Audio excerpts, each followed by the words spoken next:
स्वयं रूपा सदा मह्यं ददाति सुखदान्तिकं वन्देहं श्रीगुरुं श्रीयुतपदकमलं श्रीगुरुं वैष्णवां च श्रीरूपं सगजातं सगणरघुनाथान्वितं तं सजीवं साद्वैतं सावधूतं परिजनसहितं कृष्णचैतन्यदेवं श्रीराधाकृष्णपादा सकलललिता श्रीविशाखान्वितां च मां च कल्पतरुर्विकृपा सिन्धुभ्येव च भक्तानां पावनेभ्यो वैष्णवेभ्यो नमो नमः। नमो विष्णुपदाय कृष्णहस्ताय भूतले श्रीमते भक्ति वेदांत स्वामीति नामिने गौरवाणी प्रसादे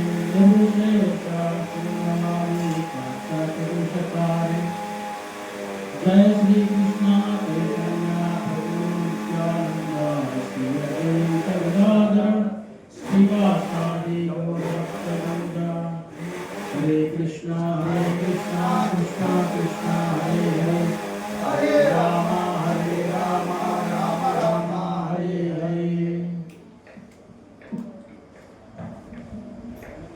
हरे कृष्णा संडे ఈస్ట్ క్లాస్ స్వాగతం.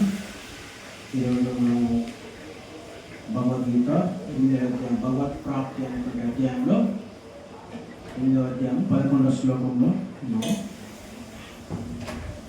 యదక్షరం వేదవిదో వదంతి యదక్షరం వేదవిదో వదంతి యదక్షరం వేదవిదో వదంతి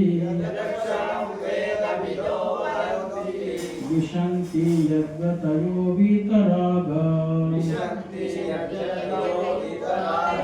విశంతి యద్వతయో వీతరాగా యదచ్చంతో బ్రహ్మచర్యం చరంతి యదచ్చంతో బ్రహ్మచర్యం చరంతి తత్తే పదం సంగ్రహేణ ప్రవక్షే తత్తే పదం సంగ్రహేణ ప్రవక్షే యదక్షరం వేదవిదో వదంతి విశంతి యద్వతయో వీతరాగా యదచ్చంతో బ్రహ్మచర్యం చరంతి తత్తే పదం సంగ్రహేణ ప్రవక్షే.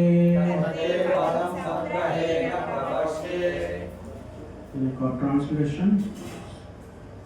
వేద విధులైన వారు ఓంకారము ఉచ్చరించేవారు సన్యాసాశ్రమందున మహర్షులకు మనుషులు బ్రహ్మం నందు ప్రవేశించున్నారు. అట్టి పూర్వత్వమును కోరిన వారు బ్రహ్మచర్య వ్రతము అభ్యసించరు. మోక్షమును గూర్చి ఈ విధానం ఇప్పుడు నేను మీకు సంగ్రహంగా వివరించును.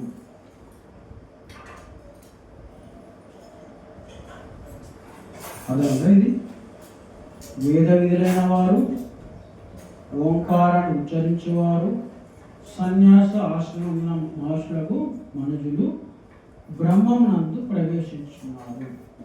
అట్టి పూర్వత్వమును కోరిన వారు బ్రహ్మచర్య వ్రతము అభ్యసించరు. మోక్షమును గూర్చి విధానము కొన్ని సంగ్రహంగా వివరించను. సో ఇక్కడ పర్ఫెక్ట్ చదువుతారా? కనిపిస్తుందా? శ్రీకృష్ణ భగవానుడు అర్జునులకు భూమధ్యమున ప్రాణవాయువు నిలుపు షట్చక్ర యోగాభ్యాసమును ఉపదేశించినాడు. అర్జునుడు ఆ యోగాభ్యాసం తెలియదని భావించి భగవానుడు దాని రాబో శ్లోకములను వివరింపనున్నాడు. పరబ్రహ్మము అద్వితీయుడైనను పలు రూపములను మరియు లక్షణములను కలిగి ఉండునని శ్రీకృష్ణ భగవానుడు తెలియజేయుచున్నాడు. నిరాకారవాదులకు ఓంకారం అక్షరం పరబ్రహ్మంతో సమానం. వీతరావులైన యతులు ప్రవేశించు నిరాకార బ్రహ్మము గురించి శ్రీకృష్ణ భగవానుడు ఇచ్చట వివరించుచున్నాడు.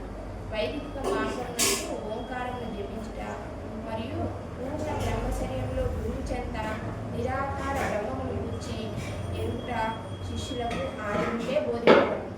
ఆ విధంగా వారు బ్రహ్మము యొక్క రెండు లక్షణములను తెలియగలరు. ఈ అభ్యాసము బ్రహ్మచారుల ఆధ్యాత్మిక జీవన పురోగతికి అత్యంత అవసరమైనది. సంపూర్ణంగా నేటి కాలమున అట్టి బ్రహ్మచర్య జీవనం సాధ్యం కాదు. ప్రపంచ సాంఘిక వ్యవస్థ సంపూర్ణంగా మార్పు నొందినందున బ్రహ్మచర్యం విద్యార్థి దశ నుండి పాటించుట ఎవరికి సాధ్యం కాకున్నది. ప్రపంచంలో వివిధ జ్ఞాన శాఖలకు పలు సంస్థలున్నను బ్రహ్మచర్య నియములందు విద్యార్థులకు విద్య ధరకు ప్రామాణిక సంస్థ ఒక్కటి లేదు. అట్టి బ్రహ్మచర్యను పాటించనిదే ఆధ్యాత్మిక జీవన పురోగతి అత్యంత కష్టతరం కాగలదు. కనుకనే కలియుగమున శాస్త్ర నియమం ప్రకారం శ్రీకృష్ణ భగవాని ప్రాప్తికి హరే కృష్ణ కృష్ణ కృష్ణ హరే రామ హరే రామ రామ రామ హరే హరే మరి పవిత్ర శ్రీకృష్ణ నామము తప్పక అన్య విధానం లేదని శ్రీ చైతన్య మహాప్రభు ప్రకటించి ఉంది. హరే కృష్ణ. హరే కృష్ణ. భగవంతుని పొందడానికి నానా విధాలు ఉన్నాయి. అందులో జ్ఞానయోగము, ధ్యాన యోగము, జ్ఞానము ధ్యానము, తర్వాత భక్తి యోగం. సో భగవంతుడు ఈ యొక్క అధ్యాయంలో వివిధ మార్గాలని చెప్పారు. భగవంతుని చేరడానికి ఎలా భగవంతుని మనము నిరంతరం తెలుసుకోవాలని గత శ్లోకాలలో కూడా చెప్పారు. ఇక్కడ బ్రహ్మచర్యాన్ని అభ్యసిస్తూ ఉన్నటువంటి అంటే యోగా విధానంలో ముఖ్యంగా వేదాలను చదివించే జ్ఞానం, వేద విధులు అంటే జ్ఞానం జ్ఞాన విధానంలో, తర్వాత ఓంకారం చరించే వాళ్ళు అంటే వాళ్ళు తపస్సు చేస్తారు. ఎవరైతే హిమాలయ అయితే తపస్సు చేస్తారు అంటే రెండు మార్గాలు తపస్సు, ఇలాంటి వాళ్ళు ఇంకా సన్యాసం, వీళ్ళందరూ కూడా ఏంటంటే వీళ్ళందరూ కూడా భగవంతుడు చేరుకుంటారు. కానీ దానికి చాలా కఠిన నియమాలు ఉన్నాయి, నిబంధనలు ఉన్నాయి. అంటే యోగం ద్వారా, యోగాభ్యాసం ద్వారా కావచ్చు, ధ్యాన యోగం ద్వారా కావచ్చు భగవంతుడు చేరుకోవచ్చు. కాబట్టి దానికి చాలా కఠిన నియమం ఉంది. అందులో ముఖ్యమైనది అంటే బ్రహ్మచర్యం. బ్రహ్మచర్యం పాటించండి వాళ్ళు ఆ యొక్క భగవంతుని చేరుకోవడం అసాధ్యం. ముఖ్యంగా ధ్యాన యోగం అనేది మనకు 6వ అధ్యాయంలో వివరించారు చాలా చక్కగా. అంటే సెక్యూర్ ప్లేస్ అంటే సేఫ్ ప్లేస్లో ఎత్తైన ఆసనం చేసుకొని దాని మీద ఒక ఆసనం ఏర్పాటు చేసుకొని షట్చక్రాల్ని అన్నీ కూడా అనుసంధానం చేస్తూ మనస్సును ఆత్మని ఒకటి మందులో ఉంచి ఓంకారాన్ని భగవంతుని స్మరించిన వాడికి భగవంతుని దానికంటే ముందుగా మనసులో కూడా అంటే మనకు ఆలోచనలో కూడా ఎలాంటి దుర్బుద్ధులు ఉండకూడదు అనమాట చెప్పాలంటే. అంటే ఇలా మనకి రకరకాల మన అనుభవంలో ఉన్న వ్యాపకాలన్నీ గుర్తుకొస్తాయి. ఇప్పుడు జపం చేసేటప్పుడు పుట్టేప్పుడు ఏం గుర్తురా, జపం చేసినప్పుడు కూర్చున్నప్పుడు అన్ని ఆలోచనలు వస్తాయి. అట్లాగే ధ్యానంలో ఉన్నప్పుడు ఇంకా వస్తాయి అన్నమాట. సో వాటన్నిటిని కూడా బ్రహ్మచర్యం అంటే కేవలం భగవంతుని పైనే మన యొక్క లక్ష్యం ఉండాలన్నమాట. మిగతా భౌతిక విషయాలు ఏది ఉండవు. స్త్రీ వ్యామోహం కానీ ఎలాంటి వ్యామోహాలు ఉండవు. అయితే ఇది అందరికి సాధ్యం కాదు. ప్రస్తుతం ఉన్నటువంటి మన సమాజంలో ఈ యొక్క కలియుగం ముఖ్యంగా ఈ గృహస్థాశ్రమం ఇలా మనము జనాల మధ్యలో ఉండడం, ఈ ధ్యాన యోగం సాధ్యం కాదు. సో దానికి ఎగ్జాంపుల్గా అర్జునుడే చెప్పారు, ఇది మనసును బంధించడం సులువు కాదు, గాలినైనా బంధించవచ్చు కానీ మనసును బంధించడం అంత సులువు కాదని చెప్పారు. సో మనందరికి కూడా అంటే జ్ఞానమందులో ఉంది, భగవద్గీతలో ఉంది, మనం చర్చించుకుంటున్నాం. కానీ మనం పాటించేది ఏంటంటే భక్తి యోగ విధానం. ఏంటి భక్తి యోగ విధానం చేసే ఆచరించే విధానము? హరే కృష్ణ మంత్రాన్ని చెప్పించడం. హరే కృష్ణ కృష్ణ కృష్ణ హరే హరే, హరే రామ రామ రామ హరే. దాంతోపాటు ఇంకా మనము 4 నియమాలు పాటించాలి. ఏంటి 4 నియమాలు చెప్పండి?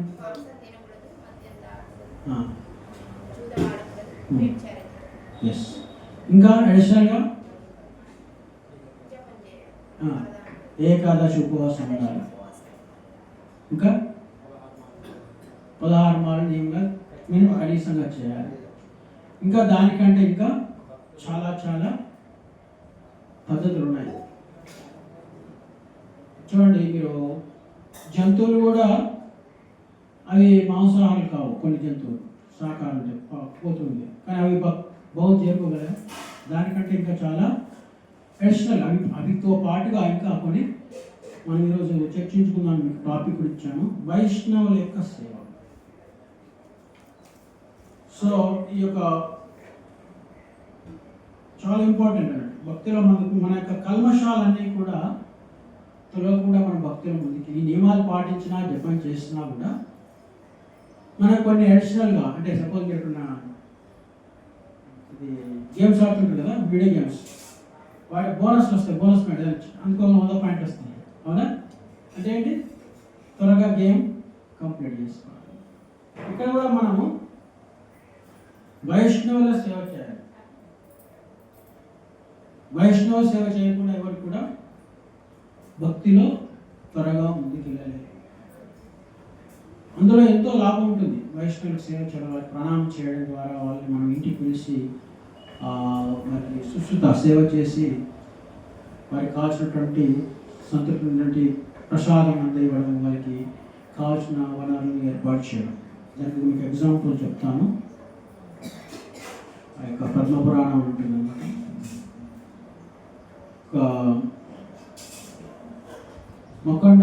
ముకుండ మహర్షి అంటారు అనమాట.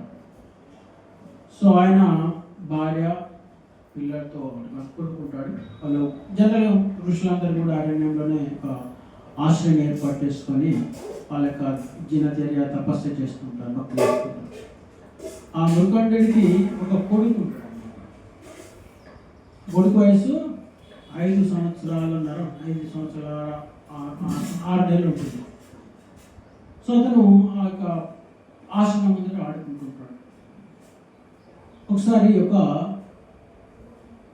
అడవిలో చాలామంది తపస్సు చాలామంది ఉంటారు, అక్కడ జ్ఞానులు ఉంటారు, ఎంతోమంది ఉంటారు. అప్పుడు ఒక జ్ఞానవంతుడి అబ్బాయిని చాలా పరిశీలిస్తున్నాడు, చూస్తున్నాడు. ఇంత బాగా ఆడుకుంటున్నాడు, చాలా బాగున్నాడు, అద్భుతంగా ఉన్నాడు. అయితే ఈ ముకుండు బయటకు వచ్చేసి ఆ జ్ఞానికి, ఏంటి మా అబ్బాయిని చూస్తున్నావు, ఏంటి, ఏం పరిశీలించారు మీరు అని అడుగుతారు. చెప్తే అప్పుడు అతను అంటాడు, ఇతను చాలా అద్భుతంగా ఉన్నాడు, కానీ ఈయనకు వయసు, ఈయనకు ఆయుష్ ఇంకొక 6 నెలల్లో కంటే ఎక్కువ లేదు. అంటే 6 సంవత్సరాలకు చనిపోతాడు. అంటే 5.5 సంవత్సరాలు అయిపోయింది, ఇంకా 6 నెలలు తను చనిపోతాడు. ఈ విధి రాదు, దాన్ని ఎవరు ఏం చేయలేరు.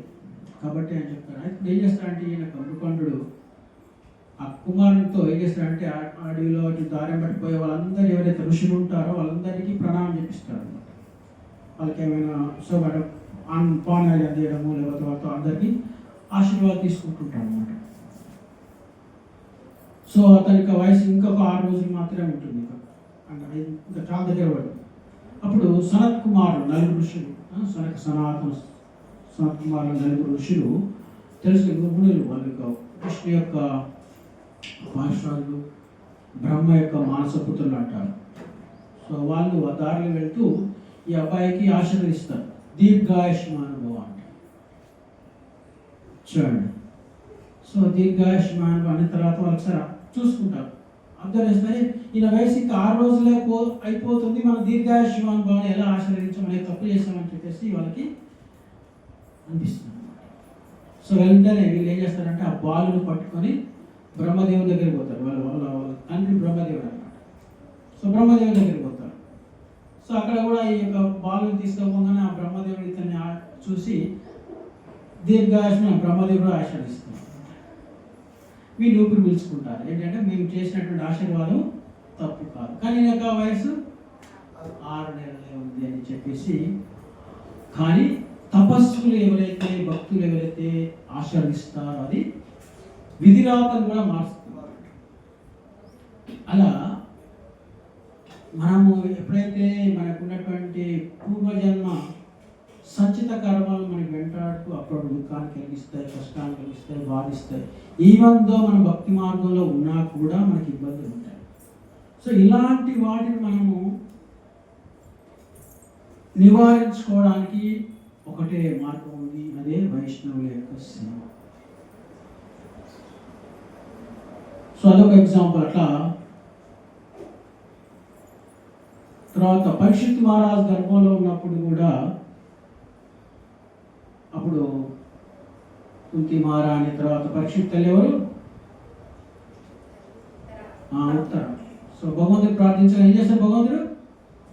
ఆమె గర్భంలోకి వెళ్ళి యొక్క బ్రహ్మాస్త్రాన్ని కాపాడుతుంది. అంటే మనం ఎప్పుడైతే భగవంతుని యొక్క భక్తుల్ని మనం ఎప్పుడైతే ప్రార్థిస్తామో, సేవ చేస్తామో, వాళ్ళు తప్పకుండా మనం రక్షిస్తారు. అది ఆ విశ్వాసం మనకు ఉండాలి. మెయిన్ కూడా ఆ విశ్వాసం లేకపోతే ఏం చేయలేం. సో మేము కూడా మా భక్తి జీవితంలో ప్రాక్టికల్గా కూడా మేము కూడా ఎన్నో అవి చూసాం. అదేవిధంగా మనము అనేక శాస్త్రాలు కనుక పరిశీలించినట్టయితే ఇక్కడ ఒక శ్లోకం, శుశ్రూషో శ్రద్ధానస్య వాసుదేవ శుశ్రూషో శ్రద్ధానస్య వాసుదేవ కదారుచి శ్యాన్మహత్సేవయో విప్రో పుణ్యతీర్థ నిషేవసా. ఓ ద్విజులైన మా మునులారా, సమస్త దుర్గుణాల నుండి పూర్తిగా విముక్తి పొందిన భక్తులకు సేవ చేయడం ద్వారా గొప్ప సేవ జరుగుతుంది. అటువంటి సేవ వలన వాసుదేవుని సందేశాలకి అనురాగం కలుగుతుంది. శ్రీమద్ భాగవతము 1వ స్కందము 2వ అధ్యాయము 16వ శ్లోకము, సూత గోస్వామి ముళ్ళ మధ్య సంభాషణ. సో మనము ద్విజులు అంటే 2 సార్లు జన్మ పొందిన వారు అర్థం. 2 సార్లు జన్మాలంటే మనము భౌతిక శరీరం, మనము తల్లిదండ్రుల ద్వారా పొందే మొదటి శరీరం అయితే, ఒక గురువు ద్వారా దీక్ష పొందడం అనేది 2వ జన్మ అన్నమాట, 2వ శరీరం అన్నమాట. సో అట్లా ఆ యొక్క అలాంటి వాళ్ళకు మన సేవ చేయడం ద్వారా మనకి ఏం కలుగుతుంది?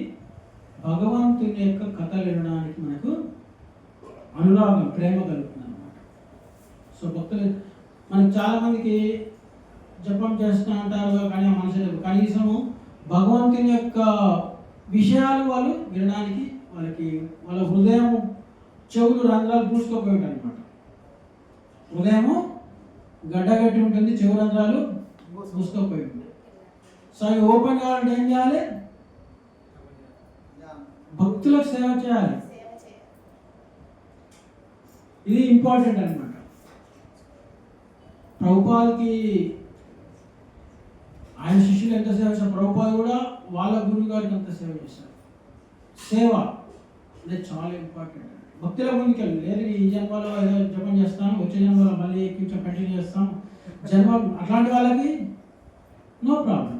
కానీ ఎవరైనా తాపత్రయం, ఈ జన్మలో నేను భగవంతుని పొందాలి, ఎందుకంటే ఈ శరీరం ఎప్పుడైనా మనకి వెళ్ళొచ్చు, శరీరం వెళ్ళి ఆపి వెళ్తుంది. ఇందులో జీవుడు వెళ్ళిపోతాడు, శరీరం ఇక్కడే ఉంటుంది. సో ఆత్మ శరీరంలో ఉన్నంత వరకు మనం ఏం చేయాలి? భగవంతుని సంబంధించినటువంటి జ్ఞానాన్ని సంపాదిస్తూ ఆధ్యాత్మిక కర్మలు కూడా చేయాలి. కానీ మనంతా ఇప్పుడు భౌతిక కర్మలో ఉన్నాయి. ఏం భౌతిక కర్మలు? ఫస్ట్ మన శరీర సుఖము, కంఫర్ట్నెస్, దీన్ని మంచి అలంకరించుకోవడము, దీన్ని అందరితో నన్ను గొప్పగా చూడాలనిపించుకోవడము, అందరూ ఆహ్వానించుకోవడం, ఇలాంటి వాటికి మనం ప్రాధాన్యత ఇస్తాం శారీరక. సో ఇది కాకుండా మనము ఏం చేయాలి? ఈ శరీరం అశాశ్వతమైంది. ఏ క్షణం అనేది ముసలిదైపోతుంది. అంటే గ్రాడ్యువల్గా మనం చూసినట్టయితే ఎంతోమంది చూస్తున్నాం, మనకంటే పెద్దవాళ్ళు, తండ్రులు, తాతలు అందరూ కూడా ఉన్నారు. వాళ్ళంతా ఇప్పుడు కొత్త వాళ్ళు పుడుతున్నారు, పాత వాళ్ళు మనకి అది రావట్లేదు. ఏంటి పుట్టడం? ఈ లోపల ఏం చేయాలని, ఈ వెరీ ఇంపార్టెంట్ టైం. ఈ టైం మనం ఏం చేస్తున్నాము? శరీరాన్ని శరీరానికి పేరు ప్రఖ్యాతులు పొందడానికి ప్రయత్నం చేస్తున్నాం. ఈ ప్రపంచంలో ఎవరు గొప్పవాళ్ళు? ధనంలో ఎవరు ఎక్కువ ధనం ఉంది? ఎవరికి? ఎలాన్ మాస్క్, అంతేనా? భారతదేశంలో ఎవరికి దేశాలు? అంబానీ. పోనీ అతనికి ఉందని చాలా మంది లైన్ క్యూ కట్టి ఆయన దర్శనం చేసుకుంటారు. ఎవరన్నా పోనీ ఆయన ధనం కూడా ఆయన అందరికీ ఏమన్నా బజార్లోకి వచ్చి ఆయన పంచుతున్నాడా? మరి ఏం లాభం? పోయేటప్పుడు ఆయన ఏమన్నా పట్టుకోపోతారా? మరి దానికోసం అందరూ తాపత్రయం ఎందుకు పడుతున్నారు? సో ఇది మాయ అన్నమాట. సో మనము దానివల్ల మనకి ఎలాంటి ఉపయోగం లేదు.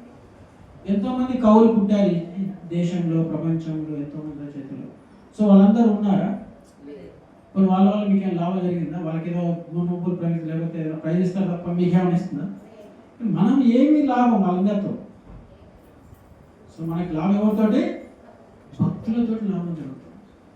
ఎందుకంటే వాళ్ళు జీవితాన్ని త్యాగం చేసి ఇతర జీవులు ఎవరైతే బాధలు పడుతున్నారో వాళ్ళందరినీ కూడా భగవంతుని కనెక్ట్ చేసినట్టు వాళ్ళకి బాధ తొలగింపబడతాయని వాళ్ళు అనేక తాపత్రయాలు పడుతున్నారు. ముఖ్యంగా మనం నరసింహస్వామిని జయంతి చేసుకున్నాం. ప్రహ్లాదుడు భగవంతుడు ప్రత్యక్షమైన తర్వాత భగవంతుడు ఏం వరంగా కోరుకుంటారు? నా గురించి నాకు బాగలేదయ్యా, ఎంతో మంది నీకు విముఖులై ఉన్నారు, భగవంతుని విముఖులైన వాళ్ళు ఎంతో మంది ఉన్నారు. సో వాళ్ళందరి గురించి నాకు బాగా అంటాడు. అతను అందులో వాళ్ళ యొక్క తల్లిదండ్రులు నరసింహస్వామి, ఆయన భగవంతుని విముఖులు. మీకు రాక్షసులు, సురులు, అసురులు అంటే తెలుసా? సురులు అంటే ఎవరు? అసురులు అంటే ఎవరు? అసురులు అంటే రాక్షసులు వాళ్ళ కొమ్మలు ఉంటాయా లేకపోతే ఉంటాయి? ఏముంటాయి?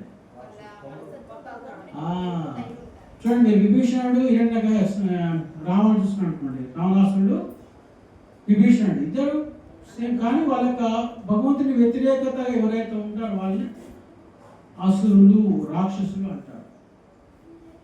సో ఇక్కడ మనం చూసినట్టే సమాజంలో ఎంతమంది అసురులు ఉన్నట్టు? అందరూ మన ఫ్యామిలీలో ఉంటారు. సో దేవతలు, రాక్షసులు అంటే భగవంతుని యొక్క లక్షణాలు ఎవరైతే ఉంటారో వాళ్ళు దేవతలు. భగవంతుని వ్యతిరేకతగా ఎవరు ఉంటారో వాళ్ళని అసురులు, రాక్షసులు అంటారు. సో మన కలియుగంలో మనం ఏదో కొంచెం భక్తి చేద్దాం మొదలు పెడితే మనకందరూ కూడా అసురులతోటి ఆటంకాలు ఎదుగుతాయి. అది వచ్చిన కానీ మనం అంతే ఏం చేయాలి? ఎప్పుడు కూడా భక్తుల సాంగత్యంలో చెప్తారు చైతన్య మహాప్రభు. ప్రభుపాద్ కూడా చాలా కాషియస్గా తన శిష్యుల్ని మీరు ఎప్పుడు కూడా సామూహికంగా ఒక చోట ఉండండి, ఎందుకంటే మిమ్మల్ని మాయ పట్టిస్తుంది. ఎందుకంటే అసురులు ఎక్కువ మంది ఉన్నారు సమాజంలో, మిమ్మల్ని డిస్ట్రాక్ట్ చేసేవాళ్ళు, పక్కదో పట్టించేవాళ్ళు చాలా మంది ఉంటారు. ఇప్పుడే ఎందుకు ఈ భక్తి అంతా, చాలా అనుభవించవచ్చు, చాలా ఉంది, నువ్వు ఇప్పుడే ఎందుకు ఇదంతా అవసరమా అంటారు. పోనీ అలా అన్నవాళ్ళు ఏమైనా ముసలితనంలో భగవద్గీత పట్టుకుని చదువుతున్నారా? ఇప్పుడు ఎందుకు అన్నవాళ్ళు మరి ముసలితనం వచ్చిన తర్వాత వాళ్ళు ఏమన్నా భక్తి చేస్తారా? చేయరు. సో అందుకనే మనం ప్రహ్లాద చెప్పి కోమారే ఆచతే ప్రాజ్ఞానం, బాల్యం నుంచే యొక్క భక్తి అనేటువంటిది మనము ఆచరించాలని చెప్తారు. సో ఇది భక్తుల సాంగత్యం ద్వారా జరుగుతుంది. చెప్పినట్టు ముఖండి యొక్క కుమారుడు ఆయన భక్తుల యొక్క ఆశీర్వాదం తీసుకోవడం వల్ల ఆయన యొక్క ఆయుష్ పెరిగింది. ఇప్పటికి ఉన్నాడు మార్కండేయుడు, తెలుసు ఎవరికైనా? మార్కండేయుడు ఇప్పటికి ఉన్నారు. ఇంకెవరున్నారు? అశ్వత్థామ, కృతవర్మ, సంజయుడు, హనుమంతుడు, వీళ్ళందరికీ స్టిల్ ఉన్నారు, ఇప్పటికి ఉన్నారు. కాబట్టి వాళ్ళకి మనకి అదృశ్య రూపంలో ఉంటారు. సో కల్కి సినిమాలు చూపించినంత కరెక్ట్ కదంతా, అది క్రియేటివిటీ. ఎంతమంది సార్ కల్కి cinema? So it is very అంటే ఇట్స్ నాట్ అప్రాప్రియేట్, అంటే కరెక్ట్గా చూపించడం కాదు. సో మీకు కలియుగంలో ఎలా ఆరంభమవుతుంది, కలి భగవాన్ యొక్క తల్లిదండ్రులు ఎవరు, ఎక్కడ, దేశ ప్రదేశం అంతా కూడా ఉందన్నమాట. శాస్త్రం ఎప్పుడు కూడా తప్పు చెప్పదు, శాస్త్రం ఎప్పుడు కూడా కరెక్ట్ చెప్తుంది. సైన్స్ మనల్ని మిస్గైడ్ చేస్తుంది. ఇవాళ తినొచ్చు అన్నదాన్ని రేపు తినకూడదని చెప్తుంది, ఇవాళ తినకూడదాన్ని రేపు తినొచ్చు అని చెప్తుంది. మన యొక్క వేదాల్లో ఆయుర్వేద శాస్త్రాలు ఎన్నో విషయాలు చెప్పాయి. వాటి వల్ల వాళ్ళకి వ్యాపారం లేదని చెప్పేసి సైన్స్ అనే ఒక ప్రయోగశాల కనిపెట్టేసి మీకు ఇంత షుగర్ ఉండాలి, ఇంత బీపీ ఉండాలి, ఇంత ఇది ఉండాలి, అన్ని పారామీటర్స్ పెట్టేసి మీరు అందులో లేకపోతే మీరు రోగిష్ఠులు అని చెప్పేసి మా మందులు వాడండి అని చెప్పేసి మనల్ని రోగిష్ఠులు తయారు చేస్తారు అనమాట. చూపిద్దాం. బిఎంఈ ఆయన గొప్ప ప్రొఫెసర్ అని చెప్తాను. మీరు ఎప్పుడు పేషెంట్ అవుతారు తెలుసా? మీరు ఎప్పుడైతే డాక్టర్ దగ్గర కూర్చొని ఆయన ముఖం చూసినప్పుడు పేషెంట్ అవుతాడు. అప్పుడు ఆరోగ్యం ఉంటాడు. డాక్టర్ ముఖం చూసిన తర్వాత వాడు పేషెంట్ అయిపోతాడు. ఎందుకంటే వాడు 10 టెస్టులు రాస్తారు, అన్నిట్లో ఒకే ఉంటుంది. ఏదో ఒక టెస్ట్ చిన్న రీడింగ్ డిఫరెన్స్ ఉంటుంది, దానికి నీకు 10 మందులు రాస్తే దాంతో నీకు జబ్బు స్టార్ట్ అవుతుంది. అప్పుడు బాగానే ఉంటాం. నిన్న మన మిత్రుడు ఒకతను విజయ్ గౌరంగ ప్రభు మన కర్మలో కూడా క్లాస్ చెప్పి హైదరాబాద్ చేస్తూ మా గాడి గారే ఆయన హాస్పిటల్ 15 రోజులు 30 లక్షలు వదిలించుకున్న తర్వాత ఇంటికి పంపించేస్తారు అనమాట. డాక్టర్ అయితే మన దగ్గర డబ్బులన్నీ ఉన్న ఇంతవరకు మన కడతా ఉంచుకుంటారు. ఇంకా మన వల్ల కాదంటే ఇంక ఇంటికి పండుగ అయిపోయింది సార్. ఇంటికి వచ్చేస్తే హ్యాపీగా ఉన్నాడు. నేను ఒక 10 నిమిషాలు మాట్లాడిన తర్వాత మీరు డాక్టర్ ట్రీట్మెంట్ ఇచ్చిందంటే మీరు మాట్లాడిన బాగా పనిచేస్తుందని చెప్పాను. అంటే చూడండి, మనిషికి మనం ఏ సాయం చేయగలంటే వాళ్ళ మైండ్ని సంతృప్తి చేయగలం. మనిషి మాటతోటే ఎన్నో వాళ్ళ యొక్క దుఃఖాలు నివారించవచ్చు. అందులో మనకి ఈ భగవద్భక్తులు కూడా అలాంటి వారు అనమాట. శ్రీల ప్రభుపాద అమెరికాకి వెళ్ళినప్పుడు అక్కడ హిప్పీస్ అనే వాళ్ళు చాలా జ్ఞానవంతులు, అంత చదువుకున్న వాళ్ళు. అప్పుడు మీ అంటే చరిత్ర అంత అవగాహన లేదు కానీ హిప్పీస్ అనే వాళ్ళు చాలా మంచి చదువుకున్నటువంటి వాళ్ళు, అంత మేధావులు. వాళ్ళందరూ కూడా ఈ లోకంలో అంత ఏముందంత శూన్యం అని చెప్పేసి వాళ్ళతో తాగి తన్నాడు ఎక్కడ పడుకోవడం, విచారము, అన్ని సప్త వ్యసనాలకు అలవాటు అయిపోయి వాళ్ళకి అంటే ఈ భౌతిక భావం తప్ప వాళ్ళకి ఎలాంటి ఆధ్యాత్మిక ఆనందం అనేది తెలియదు అనమాట. ఇప్పుడు ప్రభుపాద వెళ్ళి వాళ్ళకి ఆధ్యాత్మిక జ్ఞానాన్ని మన యొక్క శాస్త్రాల ద్వారా అందరూ కూడా అట్రాక్ట్ అవుతారు. వాళ్ళందరూ చదువుకున్న వాళ్ళు కాబట్టి అట్రాక్ట్ కాగలరు అనమాట. మామూలు వాళ్ళకి అర్థం కాదు. ప్రభుపాద చెప్పినటువంటి లాజిక్స్, వాళ్ళు చెప్పిన వాళ్ళు అడిగిన ప్రతి ప్రశ్నకు శాస్త్ర ప్రమాణంగా ప్రభుపాద సమాధానం చెప్పడం ద్వారా అందరూ సంతృష్టి. వాళ్ళందరూ కూడా ప్రభుపాదకి సహాయకులుగా ఉండి ప్రపంచమంతా కూడా వాళ్ళు ప్రచారం చేయగలిగినారు, చేస్తున్నారు స్టిల్ ఇప్పటికీ. వాళ్ళు ఎలాగంటే 24 hours/7 వాళ్ళకు నో రెస్ట్, నో నథింగ్. ఇప్పుడు ఈ టైంకి క్రిస్టియన్ అది 25th ఉంటాయి కదా క్రిస్మస్, అప్పుడు వాళ్ళు నైట్ మొత్తం కూడా అక్కడ చర్చెస్ దగ్గర వీళ్ళు పుస్తకాలు పెట్టుకొని అమ్ముతుండేవాళ్ళు అనమాట. ఒక్కొక్క రోజుకి 1000 పుస్తకాలు, 1500 పుస్తకాలు కూడా అమ్ముతుండేవాళ్ళు. రైల్వే బ్రిడ్జెస్లో ఎక్కడ పడితే అక్కడ వాళ్ళు బాగా విపరీతంగా ప్రచారం చేసేవాళ్ళు. అంటే ప్రభుపాద అట్లా వాళ్ళకి ఎట్లా భగవంతుని పైన ప్రేమ కల్పించాడు. మీరు ఇష్టంగా ఎంత కష్టమైనా చేయగలరు, ఇష్టం లేకపోతే ఏ కొంచెం పని కూడా చేయలేదు. మీకు దాని మీద ప్రేమ ఉందని, ఇష్టం ఉందనుకోండి, ఎంత కష్టమైనా చేస్తారట. ఇష్టం లేదనుకోండి, మీరు ఏ మాత్రం కూడా చేయడానికి ఇష్టం ఉంటుంది, ఏ పని కూడా చేయలేదు. సో ఆ యొక్క మనం ఇష్టాన్ని ఎలా పొందుతామంటే భగవద్భక్తుల ద్వారా మనము భగవంతుని పైన ప్రేమ కలిగేటట్టు చేస్తారు. ఇది ఇంతకు మనకు ఉన్నటువంటి శ్లోకంలో అర్థమవుతుంది అనమాట. వాసుదేవ కథల పట్ల మనకు రుచి ఎప్పుడు కలుగుతుంది? భగవంతుని యొక్క భక్తుల యొక్క సేవ చేస్తుంది. ఇంకొక శ్లోకంలో ఏం చెప్తున్నారంటే జీవంచావో భగవతాంగ్రేం నజాతుం మర్త్యోగిలేతయస్తు శ్రీ విష్ణు పద్యమనిజం తులస్య శ్వాసం చావో యస్తు నవేదగంధం. భగవంతుడు శుద్ధ భక్తుని ధూళిని ఏ సమయంలోనూ తన శిరస్సుపై స్వీకరించని వ్యక్తి నిశ్చయంగా మృత శరీరమే. అలాగే భగవంతుని పాద పద్మాల నుండి వెలువడే పరిమళాన్ని ఎన్నడూ అనుభవించని వ్యక్తి కూడా శ్వాసిస్తున్నప్పటికీ మృత శరీరమే. శ్రీమద్ భాగవతము 2వ స్కందము 3వ అధ్యాయం చూడండి. భగవంతుని శుద్ధ భక్తుని యొక్క పాదధూళి శిరస్సు పైన వేసుకోవాలట. అలాగే భగవంతునికి అర్పించినటువంటి తులసి దళాన్ని పూర్ణి మనం వాసన చూడాలి. మీరు బృందావనం వెళ్తే అక్కడ రమణ రైతే అని ఉంటుంది. అక్కడ వాళ్ళందరూ కూడా తొలలాడుతూ అక్కడంతా రేణువులు వాళ్ళు ఒంటి అందుకుంటారు. అలా కాకుండా ఎప్పుడైతే మన యొక్క ఆచార్యులు భక్తులు వెళ్తారో వాళ్ళ యొక్క పాదాలని కూడా స్పృశించి వాళ్ళకి పాద సేవ చేసి ఆ నీళ్ళని కూడా చల్లుకుంటారు. సో దాని ద్వారా మనకి భక్తి అనేది వస్తుంది అన్నమాట. సో ఎప్పుడైతే మనకి ఈ యొక్క లక్షణాలన్నీ మనము ఈ పద్ధతులన్నీ మనస్ఫూర్తి చేయాలి, అప్పుడే మనకి భగవంతుని పైన ప్రేమ భక్తి కలుగుతుంది. ఇంకా శివుడు పార్వతి చెప్తున్నాడు పద్మపురాణం, ఆరాధనాం సర్వేషాం విష్ణుర్ ఆరాధనం పరం తస్మాం పరతరదేవి తదియానాం సమర్చనం. ఓ దేవి, సకల పూజలోకెల్లా విష్ణు భగవానుడి పూజ ఉత్తమమైనది, మరియు విష్ణు భగవానుడి పూజ కన్నా శుద్ధ భక్తుల పూజ శ్రేష్టమైనది. వింటున్నారా? సో పద్మపురాణం చెప్పారు, శివుడు పార్వతి చెప్తున్నాడు. ఏం చెప్తున్నాడు? ఓ దేవి, సకల పూజలకల్లా విష్ణు భగవానుడి పూజ ఉత్తమమైనది, మరి విష్ణు భగవానుడి పూజ కన్నా శుద్ధ భక్తుల పూజ శ్రేష్టమైనది చెప్తున్నారు. ఇది మనము కొంచెము జీర్ణించుకోవడం కష్టం ఉంటుంది. తెలిసే భగవంతుడి సేవ చేయమంటే ఏదో మనం పూలు చేస్తాము అది చేస్తాం, కానీ ఎవరైనా భక్తుడికి మనం చేయాలంటే కొంచెం కష్టంగా ఆలోచిస్తాం.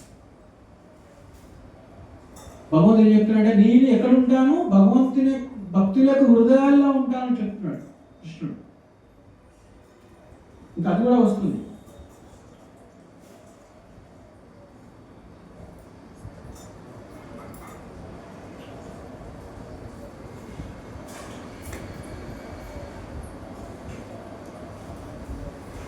అర్చయత్వపి గోవిందం తదీయం అర్చితం పునానస భగవతో జ్ఞేయ కేవలం ధాంబికా స్మృత్ పుమాంస తస్మాత్ ప్రయత్నేన వైష్ణవాన్ పూజయస్తేవం సర్వారిత దుఃఖాదుఃఖం భాగవత అర్చాత్. గోవిందుని పూజించి ఆయన భక్తులను పూజించడం విఫలమైన వాడు భగవంతుని భక్తుడి కాదని కేవలం అలంకారానికి బలి అయినాడని అర్థం చేసుకోవాలి. అందువల్ల ప్రతి ఒక్కరు ఎల్లప్పుడూ వైష్ణవుని పూజించాలి. అత్యంత ఉన్నతమైన భక్తులను పూజించడం ద్వారా అన్ని రకాల బాధలను అధిగమించవచ్చు. ఇది కూడా పద్మపురాణంలో ఉత్తరాఖండము 6 అధ్యాయం 250 శ్లోకము 177 178 చెప్తున్నాడు. ఇది శివుడు పార్వతి చెప్తున్నటువంటి విషయం ఏంటిది? గోవిందుని పూజించి ఆయన భక్తులు పూజించడంలో విఫలమైన వాడు భగవంతుని భక్తుడు కాదని కేవలం అహంకారానికి బలైన వాడు అర్థం చేసుకోవాలి. మేము ఒకసారి మాయాపూర్ వెళ్ళాము. మాయాపూర్ వెళ్తే అక్కడ లాస్ట్ రోజు దగ్గరలో ఉన్నటువంటి ఒక విలేజ్కి మేము సంకీర్తన చేసుకుంటూ వెళ్ళాము. సుమారుగా అక్కడ అన్ని విలేజ్లో కూడా ఆ ఇల్లు కనెక్ట్ అయి ఉంటాయి. సుమారు 10 కిలోమీటర్లు. మేము ఎక్కడైతే దిగి సంగీతం స్టార్ట్ చేసినామో అక్కడి నుంచి ఆ 10 కిలోమీటర్లో అందరూ వాళ్ళు లైన్లో నిలబడి పూలు చల్లారన్నమాట. నిజంగా జీవితంలో మనం మర్చిపోలేము అట్లాంటి సంఘటన. అంటే భక్తి ఎంత వాళ్ళకి. చైతన్య మహాప్రభు బెంగాల్లో ఎంతగా అభివృద్ధి చేశారు. ప్రతి గ్రామంలో కూడా వాళ్ళకి భక్తులు అంటే అంత ప్రేమ అన్నమాట. మీకు ఇంకొక సందర్భంలో మేము ఒక భక్తుడింటికి ప్రసాదానికి వెళ్ళామన్నమాట. బెంగాల్ చాలా ప్రసాదాలు చేస్తారు వాళ్ళు, చాలా 20-25 రకాలు చేస్తారు. కానీ మనకు ఎక్కువ అలవాటు లేదు, మనకు దీనిలో కొంచెం తినగలం. మేము ఆ తీసుకున్న ప్రసాదం వాళ్ళ సంతృప్తి, మీరు ఎక్కువ తీసుకోలేదని చెప్పి వాళ్ళు లేట్ చేశారు. మీరే మాకేదో మీరు మాలో దోషం ఉంది కాబట్టి మీరు తినలేకపోయినారు అని వాళ్ళు ఆ విధంగా చెప్పుకుంటారు. అంటే భక్తులు అంటే అలా భగవంతునికి భక్తి. ఆయన ఏం చేసినా పువ్వు పెట్టినా పండు పెట్టినా ఆయన నో అంటే కొంచెం పెట్టినా సరిపోదు, ఏం మాట్లాడాడు. కానీ భక్తులు ఏదో ఒకటి వ్యక్తపరుస్తారు కాబట్టి అందుకనే భగవంతుని యొక్క భక్తులకు సేవ చేయాలి. శివుడు సాక్షాత్ శివుడు చెప్తున్నాడు. సో దీన్ని మీరు మా జీవితంలో కూడా మేము ఎన్నో అనుభవాలు చూస్తాం. ఎంతోమందికి భక్తులకు మేము నిరంతరము మేము సేవ చేస్తూ ఉన్నాం కాబట్టి ఇక్కడ కూర్చున్నామని నాకు అనిపిస్తుంది, నా యొక్క అనుభవం. అంటే మనము సాధించే భక్తి చాలా తక్కువ మన సాధన ద్వారా, కానీ భక్తుల ఆశీర్వాదం ద్వారా మన ఎక్కువ భక్తి పొందవచ్చు అన్నమాట, ఎక్కువ శక్తి వస్తుంది. అందుకని మన సామూహికంగా కూర్చొని జపం చేయడం కూడా అదొక ఇంపార్టెంట్. అందరు కూర్చొని తులసి మధ్యలో పెట్టుకుని జపం చేయడం అదొక మన యొక్క భక్తి స్ట్రాంగ్ ఉంటుంది అన్నమాట. అలాగే భక్తుల సాంగత్యంలో యాత్రలు చేయడం. మనం ఒంటరిగా ఏదో ఫ్యామిలీ ఫ్రెండ్స్తో పోతే అక్కడ భక్తి భావన రాదు. కేవలము ఏదో వాళ్ళు ఏదో హోటల్ పోదాం, లేదో వాళ్ళకి మాటలు అన్నీ కూడా మనల్ని అంత ఆనందంగా ఉండదు. భక్తుల సాంగత్యంలో యాత్ర చేస్తే చాలా అనుభూతిగా ఉంటుంది. ఇట్లా మనం జీవితంలో ప్రతి పని కూడా భక్తుల సాంగత్యంతో భక్తుల యొక్క గైడెన్స్లో చేసుకున్నట్టు పోతే మన యొక్క భక్తి అనేది అద్భుతంగా ఉంటుంది. సో ఇట్లా భగవంతుని యొక్క తాలూకా భక్తి కంటే ఎవరి భక్తి చేయాలి? భక్తుల భక్తి చేయాలి, భక్తులకు భక్తి చేయాలి. ఇంకా జన్మ మృత్యు జరా రోగ శోక మోహాది సంకతా తీర్ణో భవతి శ్రీకృష్ణ దాస సేవన తత్పర. శ్రీకృష్ణ భగవాను సేవకులకు సేవ చేయడం ద్వారా జననం, మరణం, వృద్ధాప్యం, రోగము, విలాపం, భ్రాంతి మొదలైన సమస్యల నుండి విముక్తి పొందవచ్చు. మీకు ముందే ఒక కథ చెప్పాను. దుకాండు కొడుకు, ఆయన కొడుకు బయట ఆడుకోవడం, భక్తులు ఆశీర్వాదించడం వల్ల వాళ్ళకి ప్రాణం చేయడం ద్వారా వాళ్ళకి ఆయాసపడుతుంది. సో ఇక్కడ గర్గముని నందమహారాజుల మధ్య సంభాషణ అన్నమాట. శ్రీకృష్ణ భగవాన్ సేవకులు సేవ చేయడం ద్వారా ఏం జరుగుతుంది? జననము, మరణము, వృద్ధాప్యం, రోగం, విలాపం, భ్రాంతి మొదలైన సమస్యల నుండి విముక్తి పొందవచ్చు. ఇంకొకటి, అత్యంత ఉన్నతమైన ఆధ్యాత్మిక వ్యక్తులు సేవ చేయడం ద్వారా మాత్రమే భౌతిక బంధాల నుండి విముక్తి మార్గాన్ని పొందవచ్చు. ఈ మహనీయులు నిరాకరవాదులు మరియు భక్తులు. ఒకరు భగవంతుని ఉనికిలో లీనం కావాలనుకున్నా లేదా భగవంతునితో సాంగత్యం చేయాలనుకున్న వారు మహాత్మును సేవ చేయాలి. అటువంటి కార్యకలాపాలపై ఆసక్తి లేని వారికి, స్త్రీ లైంగిక వాంఛలు గల వారితో సాంగత్యం చేసే వారికి నరకానికి మార్గము విశాలంగా తెరిచి ఉంటుంది. మహాత్ములు సమచిత్త స్వభావం కలవారు. వారు ఒక జీవికి మరొక జీవికి మధ్య ఎలాంటి భేదాన్ని చూడరు. వారు చాలా శాంత స్వభావం కలవారు మరియు భక్తి సేవలో పూర్తిగా నిమగ్నమై ఉంటారు. వారికి శోకం ఉండదు మరియు వారు అందరికీ మేలు కోసం పనిచేస్తారు. వారు ఏమైనా పద్ధతిలోనూ ప్రవర్తించరు. అటువంటి వారిని మహాత్ములు అని పిలుస్తారు. సో మహాత్ముల యొక్క లక్షణాలు ఏంటి? వాళ్ళు సమచిత్తంతో ఉంటారు, శాంతంగా ఉంటారు, తర్వాత విశాల హృదయం కలిగి ఉంటారు. వాళ్ళందరినీ కూడా సమంగా చూస్తారు. సో దాని విరుద్ధంగా మనము సో మనిషి ఏదో ఒకటి చేయాలి, ఏది చేయకుండా ఉండలేదు. మన మనసులో మంచో చెడో ఆలోచనలు ఎప్పుడు నడుస్తూనే ఉంటాయి. మీరు పడుకున్నప్పుడు కూడా ఒక కళ్ళు వస్తుంటాయి, మెలుకున్నప్పుడు వస్తుంటాయి. ఇలా రెండు విషయాలు ఉంటాయి, ఒకటి మంచి మార్గం, ఇంకోటి చెడు మార్గం. అది ఆలోచిస్తాను ఇంకా బుద్ధి స్వభావం అలాంటిది. సో మనం ఆ యొక్క ఆలోచనలు కట్ చేయాలంటే మనం దృష్టి మళ్ళాలి, మన ఆలోచనలు మళ్ళాలి, చెడు నుంచి వెళ్ళాలంటే. మనం మంచి ఆలోచించకపోతే చెడు ఆలోచన తిరిగి తెలియబడి చిన్నపిల్లలకు మనం కూడా చిన్న బాల్యం నుంచి ఎవరి నుంచి ఈ స్థాయికి వచ్చాం కదా, మనలో కూడా జీవితంలో చూడండి మనకి ఎన్నో చెడు ఆలోచనలు వచ్చి ఉంటాయి. ఎప్పుడైనా మనం భక్తి మార్గంలోకి వచ్చిన తర్వాత ఆ యొక్క ఆలోచనలన్నీ కూడా మారిపోయింది. వాస్తవం కాదు. భక్తి లేకపోతే ఎలా ఉంటుంది మనకి? వారితో కలిస్తే మనకి ఏ లాభం, వీడితో కలిస్తే ఏ లాభం, లేకపోతే ఏదో ఒకటి చేయాలనిపిస్తుంటాం. కానీ ఎప్పుడైతే మనం భక్తి మార్గంలోకి వచ్చిన మన ఆలోచనలు చేంజ్ చేసినాయి. ఏమొచ్చింది? భక్తులు ఎలా కావాలి, భక్తులు ముందుకు వెళ్ళాలి, ఇంకా ఏం నేర్చుకోవాలి, భక్తులు ఇంకా ఎలాంటి ప్రగతి సాధించాలి. సో భక్తులతో కలిసి యాత్ర అంటే మనకి యాక్టివిటీ అనేది ఖచ్చితంగా ఉంటుంది, చెడు కానీ మంచి కనుక. మనం ఎప్పుడైతే ఈ యొక్క భక్తి మార్గాన్ని స్వీకరించినా మనము నరకం పోవాల్సినటువంటి అవసరం లేకుండా అవుతుంది. సో మనం ఎన్నో విషయాలు, మానవ జన్మ అనేది కేవలం తపస్సు జీవితం అనుభవించి భగవంతుని చేరుకోవడానికి. అది భక్తి మార్గం సులువైన విధానంగా మనం చెప్తున్నాం. ధ్యాన యోగం, కర్మయోగం అవన్నీ కూడా చాలా, అవి కూడా ఆ మార్గం ద్వారా కూడా భగవంతుని పొందవచ్చు. కానీ అవి చాలా కఠినమైనటువంటి, మనకు ప్రస్తుతానికి అనుకూలంగా లేదు. మన ఆ స్థితిలో అంటే ఆ చేయడానికి మనం ఇప్పుడు మనకి కాలం సరిపోదు, పరిస్థితులు అనుకూలించవు. బట్ భక్తి యోగం మనం ఏ స్థితిలో ఉన్నాయని మీరు గృహస్థాశ్రమంలో ఉన్న, బ్రహ్మచర్యాశ్రమం ఉన్న, సన్యాసాశ్రమం ఈజీ అనమాట. సో అందుకని మనం భక్తుల సాంగత్యం కూడా అనేక రకాల లాభాలు ఉన్నాయి, మనకి అనేక శాస్త్ర ప్రమాణాలు ఉన్నాయి.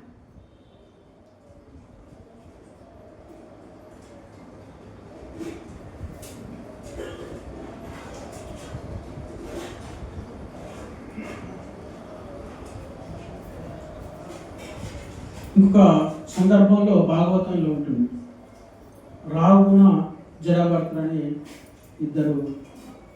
జడభరతుడేమో పూర్తిగా ఆధ్యాత్మిక స్థాయిలో ఉన్నటువంటి వాడు, రాహు ఉన్నటువంటి రాజు. ఆయన ఒక ముని దగ్గరికి, పులస్త్య ముని దగ్గరికి జ్ఞానం నేర్చుకోవడానికి వెళ్తుంటాడు. ఈయన రాహు జడభరతుడి మధ్యలో అడవిలో తారసపడతాడు అనమాట. అతని పల్లెకి మోయాల్సి వస్తుంది. ఆ పల్లెకి వాళ్ళ సంభాషణలో ఆ రాజు ఇతని యొక్క ప్రవర్తనతో ఆయన విసుగు చెందేసి దిగేసి ఆయన్ని తిట్టేసిన తర్వాత ఆయన చెప్తాడు అనమాట. అప్పుడు రాగుణ, నువ్వే గొప్ప జ్ఞానాన్ని, జడభరతుని యొక్క లక్షణాలని, మాటల్ని, ప్రవర్తనని గమనించి నువ్వే నాకు జ్ఞానం చెప్పినప్పుడు ఆ జడభరతుడు చెప్తున్నాడు, ఓ ప్రియమైన రాజా, మహర్షుల పాదపద్మల్ని తన శరీరం అంతటిని పూసుకునే అవకాశం లభించినంత వరకు ఎవరూ పరమ సత్యాన్ని గ్రహించలేరు. కేవలం బ్రహ్మచర్యం పాటించడం ద్వారా కానీ, గృహస్థ జీవిత నియమ నియమాలను కఠినంగా అనుసరించడం ద్వారా కానీ, వానప్రస్థుని కానీ, ఇంటిని విడిచిపెట్టడం ద్వారా కానీ, సన్యాసం స్వీకరించడం ద్వారా కానీ, లేదా చలికాలంలో నీటిలో మునిగి కఠోర తపస్సు చేయడం ద్వారా కానీ, వేసవిలో అగ్ని మరి ప్రచండ సూర్యుని వేడితో ఆవరించుకొని ఉండడం ద్వారా కానీ పరమసత్యాన్ని గ్రహించలేరు. చూడండి ఎంత కఠిన తపస్సు చేస్తారో. మేము చార్ధామ్ యాత్రకి వెళ్ళినప్పుడు మాకు లాస్ట్ టైం ఒక బర్ఫీ బాబా కనిపించాడు. బర్ఫీ బాబా ఆయన పేరు. సో ఆయన ఏంటి, ఇక్కడ 6 నెలలు మొత్తం హిమాలయం మంచుతో ఉంటుంది, అక్కడ మనుషులు ఎవరు లేరు. కానీ ఆయన ఆ టైంలో కూడా అక్కడే ఉండి ఆ బర్ఫీలో అట్లనే మంచులో ఉంటారు అన్నమాట. అంత శరీరాన్ని తట్టుకునేటువంటి శక్తి ఉందన్నమాట. సో మొత్తానికి ఆయన మాలో ఏం గమనించాలో తెలియదు, కానీ మేము ఒక రాష్ట్ర ప్రసాదం పోతే మా ఇంట్లో పెట్టారు. మీరు ఇక్కడ అంటే ఇక్కడ దక్షిణ భారతదేశం మేము వస్తాము, మీరు మాకు ఆశ్రయం చేయాలి, మమ్మల్ని తిప్పాలని నేను మాత్రం ఎప్పుడు ఒప్పుకోలేదు. ఎందుకంటే వాళ్ళందరూ తపస్సు ఇవన్నీ అట్రాక్ట్ చేస్తారు. ఈ కఠిన తపస్సు చేసేసి వాళ్ళు జనాల్ని అట్రాక్ట్ చేస్తారు, కానీ భక్తులు చేయలేరు. వాళ్ళు ఇక్కడ చెప్తున్నారు, మహర్షుల పాదపద్మములు తన శరీరం అంతటినీ పూసుకునే అవకాశం లభించినంత వరకు ఎవరు పరమసత్యాన్ని గ్రహించలేరు. సో శరీరంతో మనం ఎన్నో తపస్సు చేయొచ్చు, కానీ ఆధ్యాత్మిక జ్ఞానం, భగవంతుని చేరేటువంటి జ్ఞానం చాలా ఇంపార్టెంట్. అది కేవలం శుద్ధ భక్తుల ద్వారా మాత్రం లభిస్తుంది. అయితే ఆ బర్ఫీ బాబా నన్ను వదలలేదు. దగ్గర 2-3 సంవత్సరాలు ఎండబడ్డాడు. చివరికి హైదరాబాద్ వచ్చాడు నా ఫోన్, కానీ నేను రెస్పాన్స్ ఇవ్వాలి. అంటే మనకు ఉన్నటువంటి పలుకుబడిని ఉపయోగించుకొని వాళ్ళు ఏం చేస్తారు అంటే అంత నా గురించి అంత తెలుసుకున్నాడు, నేనేం ప్రచారం చేస్తాను, నాకు ఎంత ఇక్కడ ఉంది అని తెలుసు. బట్ ఏంటంటే ఆయన ఏదో మన ద్వారా ఆయన ఏం పోతుంది నాకు తెలియదు, కానీ నేను మాత్రం అవాయిడ్ చేస్తాను. సో అది కాదు మనకు కావాల్సింది ఏంటి, భక్తి కావాలి. సో మనకి ప్రతిపాదించినటువంటి ఫౌండేషన్ చాలా స్ట్రాంగ్. మనం మాయలో పడకుండా కాపాడుకోవడానికి మనకి ఈ శాస్త్రాలు ఉన్నాయి, సాధన ఉంది. చూడండి, అంత బర్ఫీ బాబా అని చాలా పేరు వచ్చింది. మీరు నెట్లో కూడా తెలుస్తారు, బర్ఫీ బాబా అని కొడితే చాలా వస్తాయి వీడియోలు కానీ. సో ఆయన మన ఎంట పడడానికి కారణం ఏంటి, మన భక్తులని అంటారు. మన ద్వారా ఏదో అనేవాళ్ళు, కానీ ఎవరు చెప్పాను హరే కృష్ణ మంత్రాన్ని ప్రచారం చేస్తానంటే నేను యాక్సెప్ట్ చేస్తాను చెప్పాను. మీరు బర్ఫీ కావచ్చు ఏదో కావచ్చు, మరి ఇక్కడికి వచ్చి మీరు హరే కృష్ణ మంత్రం జపం చేసి మీరు మా పద్ధతి పాటిస్తే మీరు సపోర్ట్ చేస్తాను. అట్లా చాలామంది దొరికారు నాకు. చాలామంది నాకు నా యాత్రలో చాలామంది కలిసారు ఏదో రకరకాలుగా. కానీ భక్తిని మనము ఆశ్రయించున్నాం కనుక మనం మిగతా వాటి ఇది సపోర్ట్ చేయాలి. సో నిజమైన భక్తిని గుర్తింపు. ఏ భక్త జన పాతన మే భక్త చతే జన మద్భక్తానాం చే భక్తాస్తే భక్త తమామత. ఇది భగవంతుడు చెప్తున్నాడు స్వయంగా అర్జునుడు. ఓ పార్థ, అర్జున, నా ప్రత్యక్ష భక్తులు అస్సలు నా భక్తులు కాదు, కానీ నా సేవకుని భక్తులే వాస్తవానికి నా భక్తులు. కృష్ణుడు చెప్తున్నాడు. ఇంతకుముందు అంతా వేరు వేరు సంభాషణలు శివుడు చెప్పాడు, జనభర్తుడు చెప్పారు, వీళ్ళందరూ చెప్పారు. అందరు ఏం చెప్తున్నారు, శుద్ధ భక్తుల యొక్క సేవ చేయాలి, వాళ్ళ పాలధూళిని తీసుకోవాలి, వాళ్ళ సేవ చేయాలి చెప్తున్నారు. సో సాక్షాత్గా భగవంతుడు చెప్తున్నాడు. ఏం చెప్తున్నాడు, నా ప్రత్యక్షంగా సేవ చేసే వాళ్ళు నాకు అసలు భక్తులే కాదు, నా భక్తులకు సేవ చేసే వాళ్ళే అసలైన భక్తులు అంటున్నాడు. ఇది మనము ఆచరించకపోతే మనం అక్కడే ఉంటాం. దీక్ష తీసుకున్నాము, ఇంకా అయిపోయింది మన జీవితం, ఇంకా భగవంతు దగ్గరికి తప్ప అది చాలా అబద్ధం. దీక్ష అనేది భక్తిలో స్కూల్లో అడ్మిట్ అయినట్టు. మీరు 10th క్లాస్ అంటే ఫస్ట్ ఇయర్కి స్కూల్ అడ్మిట్ కదా, భక్తి చేయడానికి అడ్మిషన్ కార్డు ఏంటంటే దీక్ష. అక్కడి నుంచి భక్తి స్టార్ట్ అవుతుంది. భక్తులు సేవ చేయడము, యాత్రలు చేయడము, ప్రచారం చేయడము, గురు ఆజ్ఞను పాటించడము, ఇవన్నీ ఉంటాయి అన్నమాట. సో బ్రహ్మని ఎవరు అధిగమించగలరు? కస్తరతి మాయాం వ్యాసంగత్యో మహానుభవం సేవతే నిర్మమో భవతి. బ్రహ్మని ఎవరు దాటగలంటే భౌతిక బంధాలు విడిచిపెట్టి ఋషులకు సేవ చేసే నిస్వార్థపరుడైన వాడే. నారద భక్తి సూత్రం ఏం చేయాలట, భౌతిక బంధాలు విడిచిపెట్టి ఋషులకు సేవ చేసే నిస్వార్థపరుడైన వాడే. భౌతిక బంధాలు అంటే ఏంటి చెప్పండి. ఇప్పుడు క్లాస్ ఉంది సండే, కానీ మనకు ఏదో బర్త్డే పార్టీ లేకపోతే ఏదో దావత్ ఉంటుంది అక్కడికి పోతారు, ఇక్కడ ఇంపార్టెంట్ కాదు. భౌతిక బంధాలు చాలా మంది లీస్ట్ ఇంపార్టెన్స్ టు డివోషన్. కానీ మనకు ఫస్ట్ ఇంపార్టెన్స్ దేనికి ఇవ్వాలి, డివోషన్కి ఇవ్వాలి. మీరు నమ్మకపోండి, మేము హైదరాబాద్లో ఉండి మేము భక్తి సాధన చేసేటప్పుడు సండే వచ్చిన ఏ ప్రోగ్రామ్ మీ బయట వెళ్ళేవాళ్ళు, టెంపుల్ అంతే. ఎవరికి అందరూ చేస్తారు, సండే వచ్చినట్టు టెంపుల్లో ఉంటారు ప్రోగ్రామ్ అంతే. నెవర్ ఆబ్సెంట్, ఎప్పుడు మీ ఆబ్సెంట్ ఉంటుంది. అదేవిధంగా మహారాజు యొక్క వ్యాసపూజగా ఏ ప్రోగ్రామ్ అయినా డెఫినెట్గా అటెండ్ అయ్యేవాళ్ళు. సో ఇట్లా ఇవన్నీ కూడా మాకు ఎలా వచ్చినాయంటే మేము కూడా శుద్ధ భక్తుల నుంచి నేర్చుకున్నాం. మేము కూడా బ్రహ్మచారిని ఆహ్వానించడం, వాళ్ళ దగ్గర శిక్షణ తీసుకోవడం, ఇవి అందరూ ఒకరి నుంచి ఒకరు వచ్చింది. ఎవరు కూడా పైనుంచి ఎవరు ఊడిపోయి చెప్పారు, ఒకరి నుంచి ఒకరు పరంపర, భక్తుల అనుగ్రహం. అండ్ ఇస్కాన్ రాకముందు కూడా హైదరాబాద్లో అప్పుడప్పుడు కొంతమంది సాధువులు వస్తారు, హిమాలయం నుంచి వచ్చి వాళ్ళు వచ్చి సేమ్ ఏదో అడుగుకుంటుంటారు. సో మేము వాళ్ళని కూడా ఇంట్లో పిలిచేసి వాళ్ళకి తోచినటువంటి మనం ఏదో సహాయం చేస్తాం. సాయం మనకు ఆపర్చునిటీ అనుకునేవాళ్ళు, వాళ్ళు చేసే అవకాశం మనకు కలిగింది అనుకునే వాళ్ళు తప్ప మనకి వ్యవసాయం వాళ్ళు ఎక్కడికి ఇంకోటి చేస్తారు. కానీ మన అవకాశం ఉపయోగించారు. సాధువులకు వాళ్ళు ఏ రూపంగా ఉన్నా కూడా మనకి ఏదో కొంత మనకి ఆధ్యాత్మిక పురోగతి కావాలంటే వాళ్ళు సేవ చేయాలి. అంటే ఇది జన్మతా మనకు వచ్చిందే. అలా రాకపోయినా భక్తుల ద్వారా చూసి నేర్చుకోవాలి. ఎదుటి వాళ్ళ భక్తులు ఎలా అభివృద్ధికి వెళ్తున్నారు, మనం ఎలా వాళ్ళు ఫాలో అవ్వాలి. సో ఇట్లా మనము ఈ విధంగా చేయడం ద్వారా ఏమవుతుందంటే, ఈ విధంగా ఈ శుద్ధ భక్తుల పితామహులు ఆనందపడతారు. దేవతలు సత్యం నృత్యం చేస్తారు. మరియు మంచి అధిపతుల వల్ల ప్రపంచం రక్షించబడినట్టు భావిస్తుంది. అటువంటి శుద్ధ భక్తుల మధ్య సామాజిక వర్గము, విద్య, శారీరక సౌందర్యం, కుటుంబ హోదా, సంపద, వృత్తి మొదలైనటువంటి పరంగా ఎటువంటి భేదాలు ఉండదు. చూడండి, మన యొక్క భక్తి యొక్క మార్గంలో ఉండడం వల్ల ఏమవుతుందంటే మన యొక్క పితృదేవతలు ఆనందపడతారు, దేవతలు నృత్యం చేస్తారు, మరియు మంచి అధిపతుల వల్ల ప్రపంచం రక్షించబడుతుంది, రాజ్యం కూడా బాగుంటుంది. శుద్ధ భక్తుల మధ్య సామాజిక వర్గ, విద్య, శారీరక సౌందర్యం, కుటుంబ హోదా, సంపద, వృత్తి మొదలైన వాటి ఎటువంటి భేదాలు లేవు. సో అందరికీ కూడా ఇప్పుడు పూర్వకాలంలో మనకి ఒకే రకమైన వృత్తులు చేయడం ద్వారా ఆ కులం అన్నారు. ఇప్పుడు భక్తులందరికీ ఒకటే వృత్తి మంది, అంతేనా? భక్తుల కులం, మనం వృత్తులను బట్టి కులాలు వచ్చినాయి వాస్తవంగా. కానీ దానికి సామాజికంగా ఒక దాన్నే ఆ వృత్తి ఇప్పుడు చేయకపోయినా దాన్నే పట్టుకొని వేలాడుతున్నారు. సమాజం చేంజ్ అవుతుంటుంది. మనకి యాక్చువల్గా ఉండేది 4 వర్ణాలు: బ్రాహ్మణ, క్షత్రియ, వైశ్య, శూద్ర.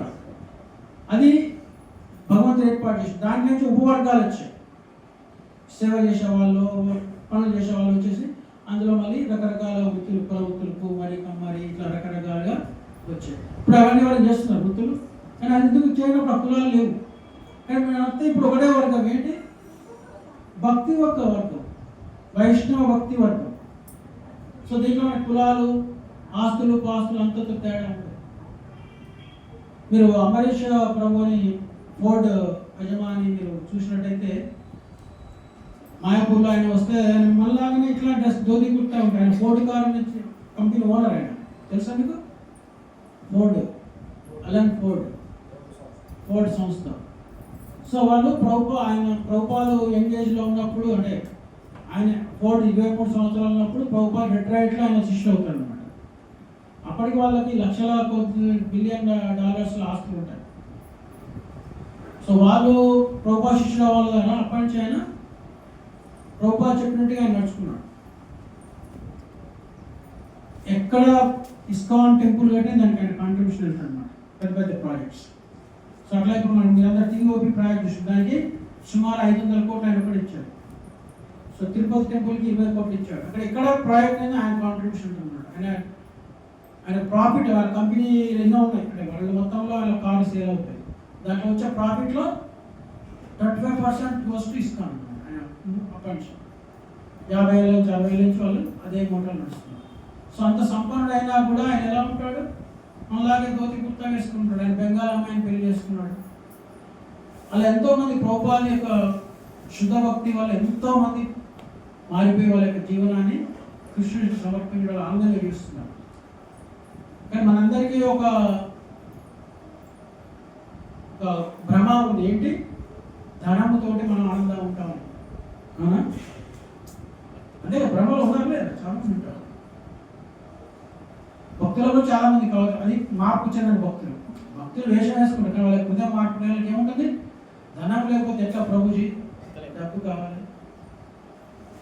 సో అది డబ్బు కావాలి ఎంతవరకు అంటే అవసరానికే.